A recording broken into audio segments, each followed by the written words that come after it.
Setiap orang pasti ingin memperoleh keselamatan, baik di dunia sekarang maupun di dunia akhirat. Di dunia ini begitu banyak kepercayaan dan orang-orang berpikir, bagaimana saya akan diselamatkan? Bagaimana caranya saya memperoleh keselamatan di dunia sekarang maupun di dunia akhirat? Dan cara-cara mereka memperoleh keselamatan itu cukup beragam karena kepercayaan di dunia ini begitu banyak. Contohnya yang tidak jauh dari bangsa kita sendiri, bangsa Indonesia. Kita melihat bahwa di bangsa kita penuh dengan keberagaman. Salah satunya keberagaman dalam kepercayaan.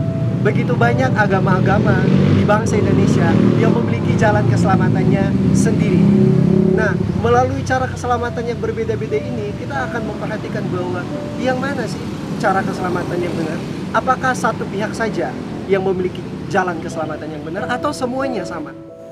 Melalui video kita saat ini, kami dari kelompok 4, kami akan menjelaskan mengenai sikap terhadap pluralisme dari sudut pandang iman Kristen. Silakan menyaksikan video berikut ini.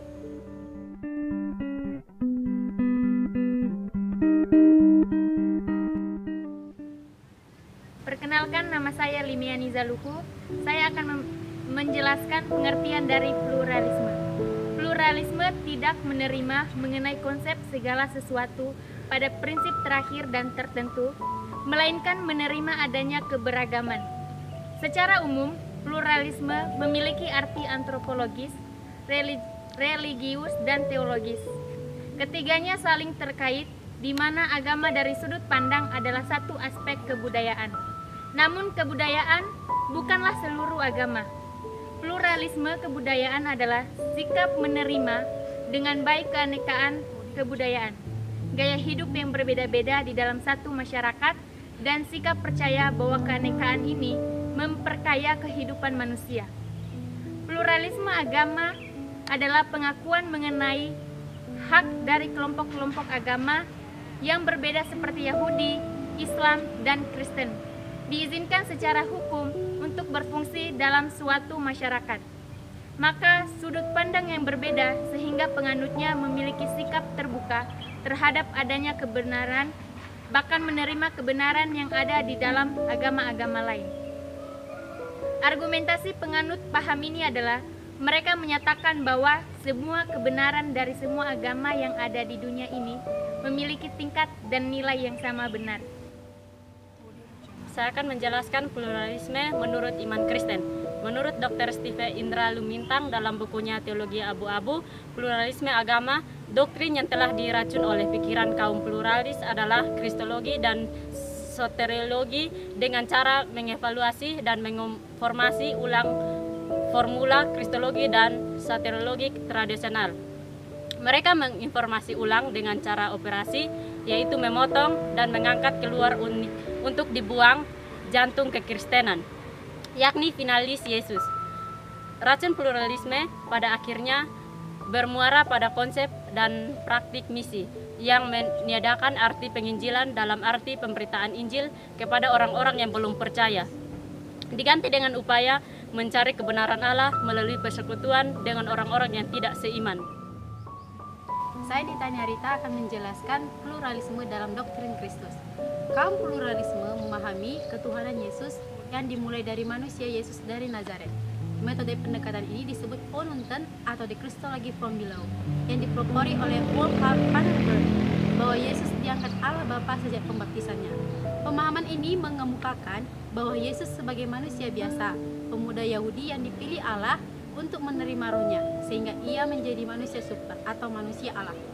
Kaum pluralisme juga memahami kristologi dari fungsionalnya, di mana mereka melihat bahwa Allah dari sudut pandang manfaat seperti Allah mengasihi dan memberi kehidupan.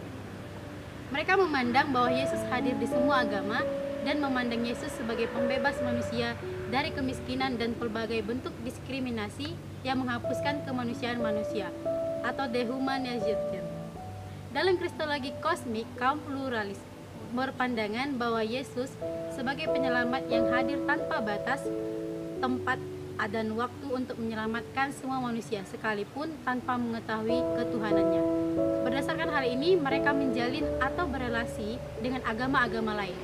Mereka adalah Karl Rahner dengan teori Anonymous Christ, Yesus Kristus tak bernama, yang menyatakan bahwa Kristus juga hadir dalam agama-agama lain tanpa nama Yesus. Teori The Unknown Christ of Hinduism, Kristus yang tidak dikenal oleh orang-orang Hindu, oleh Raymond Panikar.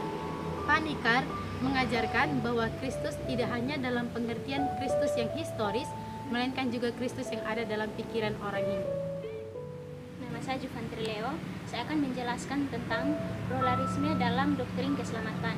Soteriologi merupakan doktrin yang mengajarkan mengenai aplikasi karya penebusan Tuhan Yesus oleh Roh Kudus kepada orang berdosa yang dipilih Allah untuk menjadi penerima karunia keselamatan secara cuma-cuma. Namun keselamatan menurut kaum pluralis adalah keselamatan manusia dari dehumanisasi. Karena itu mereka mengganti inti Injil yang menekankan mengenai keselamatan spiritual dan kekal kepada konsep keselamatan lahiriah dan bersifat kekinian semata. Usaha yang mereka lakukan adalah dengan mempersoalkan mengenai finalitas Yesus.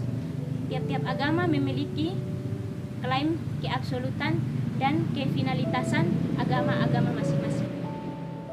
Dalam agama Kristen mengklaim Yesus sebagai Tuhan, penyelamat satu-satunya, bersifat mutlak, unik, eksklusif.